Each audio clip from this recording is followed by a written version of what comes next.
Assalamualaikum warahmatullahi wabarakatuh. Kembali lagi bersama saya Firda Nurhaliza. Di video kali ini saya akan membahas definisi, analisis, proses, dan contoh dari lingkungan pemasaran. Pertama yaitu definisi lingkungan pemasaran adalah faktor-faktor eksternal baik dalam lingkup mikro maupun makro, memiliki peran penting dalam membentuk konteks operasional perusahaan untuk mencapai tujuan pemasarannya. Lingkungan mikro memfokuskan pada interaksi dengan pelanggan, pesaing, dan pemasok. Sementara lingkungan makro melibatkan faktor-faktor lebih luas seperti ekonomi, sosial, politik, teknologi, dan lingkungan.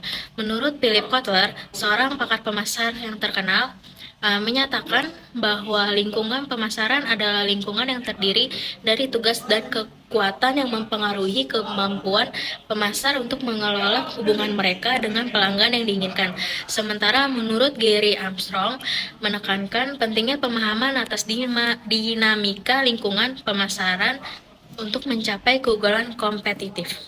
Berikutnya yaitu analisis lingkungan pemasaran adalah suatu proses holistik dalam evaluasi faktor-faktor eksternal yang dapat memengaruhi kinerja suatu perusahaan dalam pemasaran produk atau jasa. Menurut Philip Kotler, lingkungan pemasaran terbagi menjadi lingkungan tugas yang melibatkan pihak-pihak dengan hubungan langsung dan lingkungan umum yang mencakup faktor-faktor makroekonomi, sosial, budaya, teknologi, politik, dan hukum. Menurut Michael Porter menekankan pentingnya analisis lingkungan untuk mengidentifikasi peluang dan ancaman yang dapat memengaruhi posisi kompetitif perusahaan. Pendekatan ini terbukti dalam penggunaan analisis SWOT yang membantu merinci faktor-faktor tersebut secara lebih terperinci.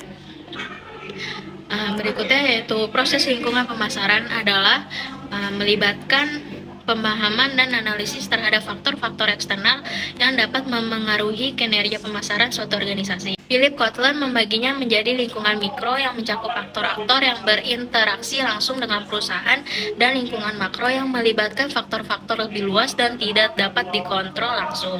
Pemahaman mendalam terhadap lingkungan pemasaran membantu perusahaan mengidentifikasi peluang, mengelola risiko, dan merumuskan strategi pemasaran yang adaptif terhadap perubahan kondisi pasar.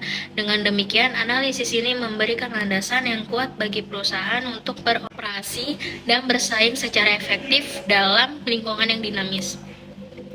Selanjutnya yaitu contoh lingkungan pemasaran. Faktor-faktor yang mempengaruhi kemampuan suatu perusahaan dalam mencapai tujuan pemasarannya dapat dibagi menjadi dua jenis utama. Yang pertama yaitu lingkungan mikro dan makro. Lingkungan mikro melibatkan interaksi langsung dengan pelanggan, pemasok, perantara, dan pesaing.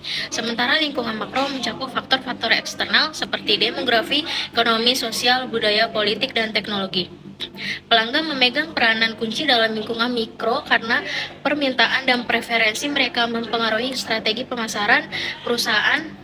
Lingkungan makro di sisi lain melibatkan aspek-aspek yang tidak dapat dikendalikan langsung oleh perusahaan, namun memiliki dampak yang signifikan. Dengan memahami kedua jenis lingkungan ini, perusahaan dapat mengidentifikasi peluang dan tantangan serta merancang strategi pemasaran yang responsif terhadap dinamika yang ada. Sekian video penjelasan dari saya terkait lingkungan pemasaran. Wassalamualaikum warahmatullahi wabarakatuh. See you.